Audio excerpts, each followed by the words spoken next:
सभी साथियों को शरद पूर्णिमा की ढेरों शुभकामनाएं। माता लक्ष्मी धन, ऐश्वर्य और सौभाग्य की देवी हैं। शरद पूर्णिमा की रात को माता लक्ष्मी पृथ्वी पर भ्रमण करती हैं और देखती हैं कि कौन व्यक्ति जाग रहा है, भक्ति कर रहा है और सत्यनिष्ठा से जीवन जी रहा है। इसीलिए शास्त्रों में कहा गया है, जो व्यक्ति शरद पूर्णिमा की रात लक्ष्मी जी की पूजा करता है या कथा सुनता है, उसके घर में स्थायी धन, सुख और समृद्धि का निवास होता है। तो आओ साथियों, कथा को मन से सुनो। यह केवल सुनना नहीं है, यह तो एक जीवंत आध्यात्मिक अनुभव है। माता लक्ष्मी की कृपा प्राप्त करने के लिए कमेंट में जय मां लक्ष्मी अवश्य लिखें। अब प्रारंभ करते हैं शरद पूर्णिमा व्रत की यह दिव्य कथा। बहुत समय पहले की बात है। भारतवर्ष के हृदय में बसा था एक समृद्ध नगर, नाम था रत्नापुरी। और रत्नापुरी में जहां धन दौलत की नदियां बहती थीं, वहीं रहता था एक ऐसा व्यापारी जिसका नाम था शरद। लोग उसे सेठ शरद कहकर पुकारते थे और उसकी गिनती नगर के सबसे धनी और प्रभावशाली व्यक्तियों में होती थी। उसका वैभव इतना कि बड़े बड़े राजा महाराजा भी दांतों तले उंगली दबा लेते। उसका घर नहीं बल्कि एक आलीशान महल था, जिसमें सोने चांदी की चमक से आंखें खली के खुली रह चाहता था। सेठ शरद को अपने धन पर बड़ा अभिमान था, इतना कि आकाश छूने वाला। वह हर वर्ष शरद पूर्णिमा के पावन अवसर पर माता लक्ष्मी की भव्य पूजा का आयोजन करता था। भव्य, इतनी भव्य कि दूर दूर से लोग उसकी महिमा देखने आते थे। महल के आंगन में विशाल मंडप सजता, फूलों की सुगंध से पूरा नगर महक उठता और घी के दीपक ऐसे जलते कि मानो धरती पर तारे उतर आए हों। ब्राह्मणों की भीड़ लगती, मंत्रोच्चार से दिशाएं गूंज उठती और सोने चांदी के पात्रों में भोग लगता। दान पुण्य भी खूब होता, पर सिर्फ दिखावे के लिए। शरद का मन भीतर से अहंकारी था, सूखा रेगिस्तान जैसा, जहां भक्ति का एक बूंद भी नहीं टिकता था। उसे लगता था कि उसका धन ही उसकी भक्ति है और उसकी भव्यता ही उसके समर्पण का प्रमाण है। उसकी धर्मपत्नी रमा बड़ी ही सीधी सादी और धर्मपरायण स्त्री थीं। वे अक्सर अपने पति से कहती, स्वामी, यह बाहरी आडंबर तो ठीक है, पर भक्ति हृदय में होनी चाहिए। क्या आप कभी एकांत में बैठकर सच्चे मन से धन की लालसा छोड़ केवल मां के चरणों में अपना शीश झुकाते हैं? शरद हंस देता। उसके अट्टहास में घमंड की ध्वनि होती, रमा, तुम स्त्रियों को बस यही सब बातें सूझती हैं। देखो तो, पूरे नगर में मेरा जैसा भक्त कौन है?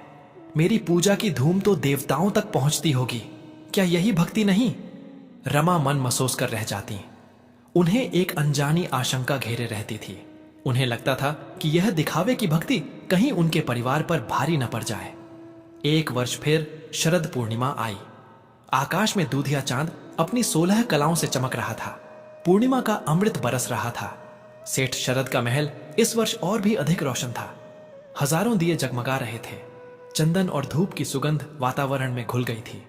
संगीत बज रहा था, नाच गान हो रहा था और दूर दूर से आए मेहमानों से महल खचाखच भरा था। सेठ शरद रेशमी वस्त्र पहने मखमली आसन पर विराजमान अपने अहंकारी मन में यही सोच रहा था, आज तो मां लक्ष्मी मुझ पर इतनी प्रसन्न होंगी कि मेरा धन और भी कई गुना बढ़ जाएगा। उसकी आंखों में भक्ति नहीं, सिर्फ और सिर्फ व्यापारिक लाभ की चमक थी। पूजा अपने चरम पर थी। मंत्रों की ध्वनि गूंज रही थी। तभी भीड़ को चीरती हुई एक साधारण सी स्त्री मंडप में प्रविष्ट हुई। उसके वस्त्र मैले कुचैले थे, पैर धूल धूसरित थे और चेहरे पर एक अजीब सी शांति और तेज था, जिसे सेठ शरद की घमंड भरी आंखें देख ही नहीं पाईं। वह स्त्री भीड़ को धकेलती हुई धीरे धीरे सेठ शरद के पास पहुंची। सबके चेहरे पर अचरज था। यह कौन है? स्त्री ने हाथ जोड़े। उसकी आवाज में अद्भुत विनम्रता थी। क्षमा करें सेठ जी, मैं बहुत दूर से आई हूं।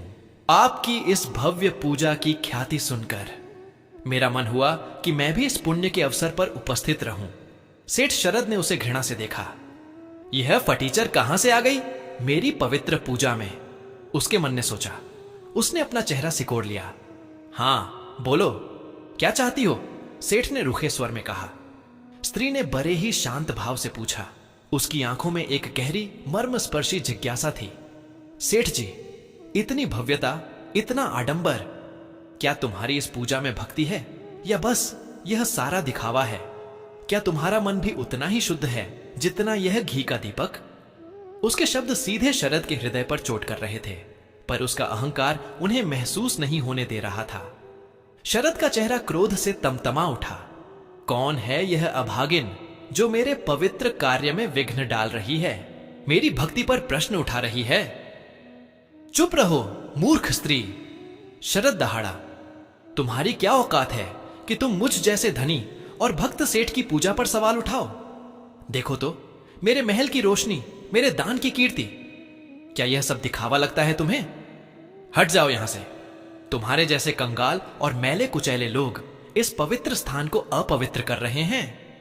तुम्हें भक्ति क्या खाक मालूम होगी? निकलो अभी के अभी। उसकी आवाज में ऐसा विष था कि सुनने वाले का कलेजा कांप जाए।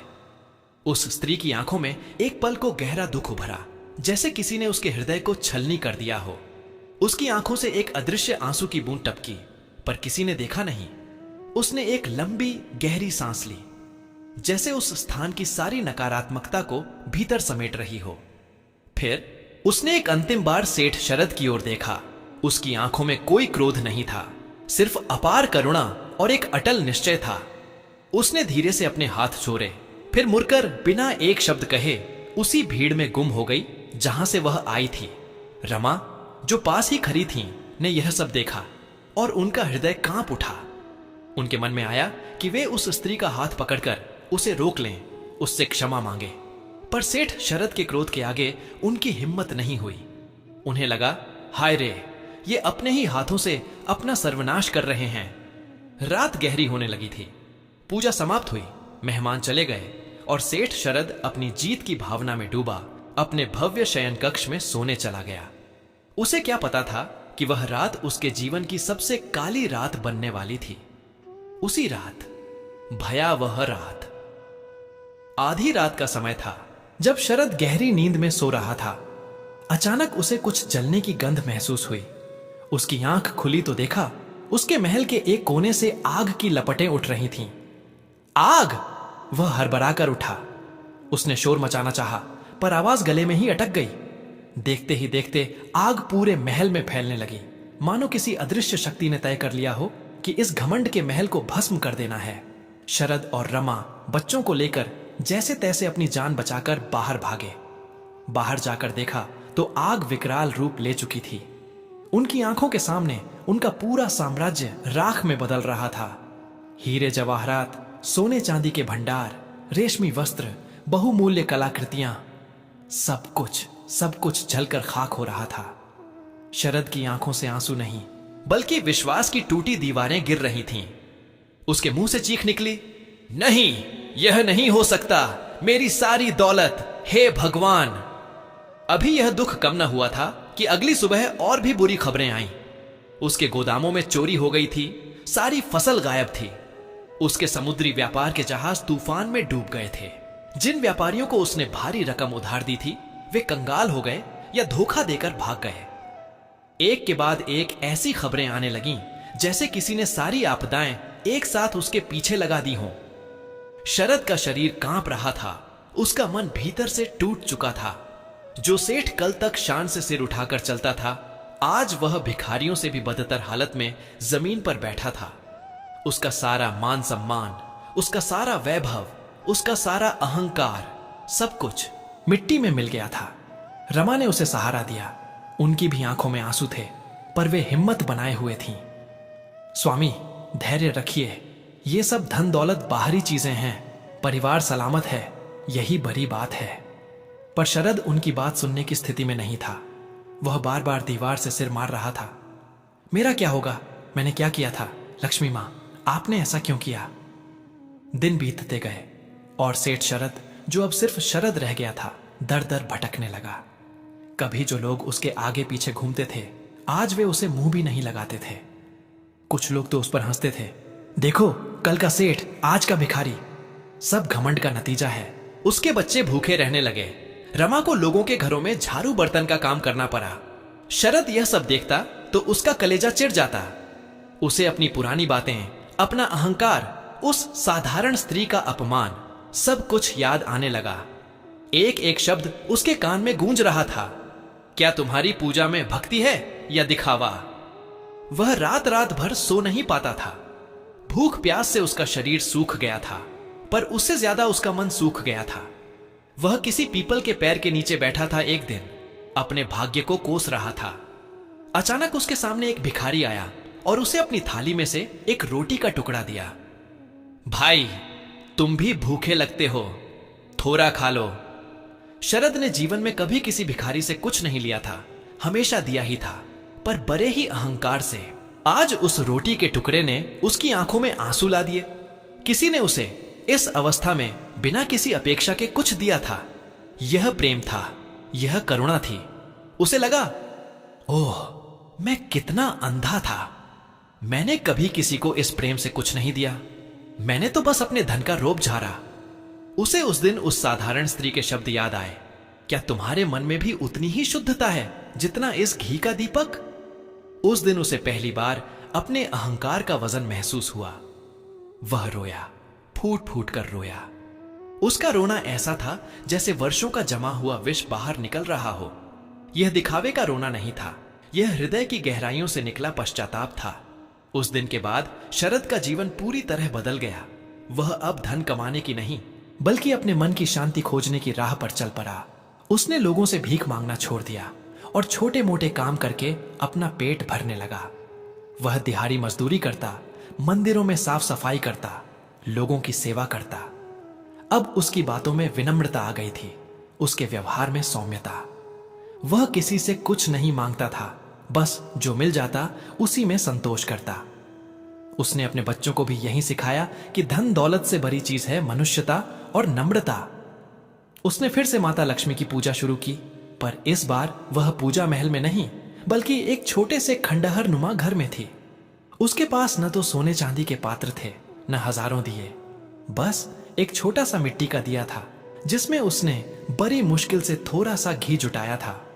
उसके पास चराने को प्रसाद में कुछ फल नहीं थे, केवल आंगन में उगे तुलसी के कुछ पत्ते थे, और उसके पास मंत्रों का उच्चारण करने वाले ब्राह्मण भी नहीं थे। बस था तो उसका शुद्ध हृदय, जो अब घमंड से खाली होकर भक्ति के अमृत से भर चुका था। वह आंखें बंद करके बैठा। उसके मन में कोई कामना नहीं थी, कोई लालच नहीं था। वह बस रो रहा था, अपनी पिछली गलतियों को याद कर रहा था, अपने कठोर शब्दों के लिए क्षमा मांग रहा था। हे मां, मैंने घमंड में चूर होकर आपका अपमान किया। मैंने अपने धन को ही सब कुछ मान लिया था। मुझे क्षमा कर दो मां, मुझे अब कुछ नहीं चाहिए। बस इतनी कृपा करो कि मेरा यह मन कभी फिर से अहंकार के जाल में न फंसे। मुझे बस अपनी शरण में ले लो मां। उसके एक एक शब्द में ऐसी करुणा थी, ऐसा पश्चाताप था कि सुनकर पत्थर भी पिघल जाए। उसकी आंखों से बहते आंसू शुद्ध जल की तरह थे, जो उसके हृदय को धो रहे थे। रमा और बच्चे भी वहीं पास बैठे थे। उनकी आंखों में भी आंसू थे, पर इस बार वे दुख के नहीं, बल्कि अपने पिता के बदलते हुए हृदय को देखकर सुख के आंसू थे। फिर से शरद पूर्णिमा का पावन अवसर आया। आकाश में चांद अपनी पूरी आभा बिखेर रहा था। शरद ने अपने छोटे से घर की साफ सफाई की, पास की नदी से जल लाया और एक मिट्टी के छोटे से दिए में घी डालकर उसे प्रज्वलित किया। तुलसी के कुछ पत्ते रखे। अब उसकी पूजा में कोई आडंबर नहीं था, कोई दिखावा नहीं था, बस थी तो सच्ची श्रद्धा, निस्वार्थ प्रेम और अपार विनम्रता। उसकी आंखों से आंसुओं की धारा बह रही थी, जो उसके भीतर के परिवर्तन का प्रमाण थी। वह मां लक्ष्मी से अपने पापों के लिए क्षमा मांग रहा था, जीवन में मिली सीख के लिए धन्यवाद दे रहा था। उसके होठों पर मंत्र नहीं थे, बस एक ही प्रार्थना थी, हे मां, मुझे नम्रता दो, मुझे सेवा का भाव दो। और तभी एक अद्भुत प्रकाश से वह छोटा सा घर जगमगा उठा। शरद ने आंखें खोली तो उसकी आंखें खुली की खुली रह गईं। उसके सामने वही साधारण वस्त्रों वाली स्त्री खड़ी थी, पर इस बार उसके चेहरे पर दिव्य तेज था और उसके चारों ओर एक स्वर्गीय आभा थी। वह स्त्री कोई और नहीं, स्वयं धन की देवी माता लक्ष्मी थी। शरद कांप उठा। उसके मुंह से आवाज नहीं निकल रही थी। वह तुरंत उनके चरणों में गिर पड़ा, उसके आंसुओं से माता के चरण भीग गए। मां, हे मेरी मां, मुझे क्षमा कर दो। मैंने आपको पहचाना नहीं। मैंने अपनी अज्ञानता में आपका अपमान किया। मुझ पापी को क्षमा कर दो।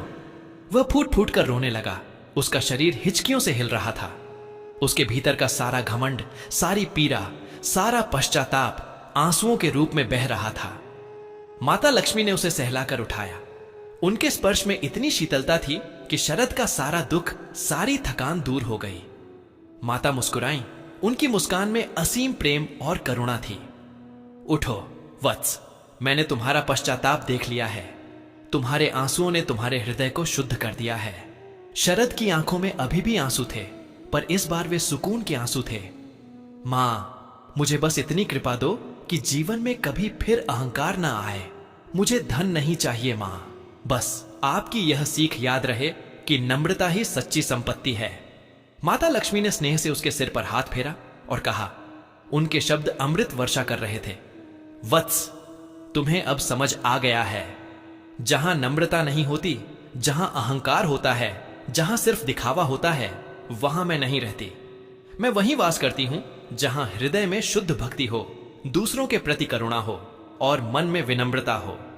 तुम्हारा अहंकार तुम्हारे धन को खा गया था, पर तुम्हारे पश्चाताप ने तुम्हें मुझसे जोर दिया है। माता ने आशीर्वाद दिया। तुमने अब असली धन का मूल्य जान लिया है। जाओ, जीवन में हमेशा नम्रता के साथ रहो। तुम्हारा मन अब धनवान है। धीरे धीरे माता लक्ष्मी का दिव्य प्रकाश विलीन हो गया और शरद का घर फिर से अपने पुराने रूप में आ गया। पर शरद अब वह पुराना शरद नहीं था। उसके पास भले ही अथाह धन नहीं लौटा, पर उसके मन में ऐसा धन आ गया था जिसे दुनिया की कोई शक्ति छीन नहीं सकती थी।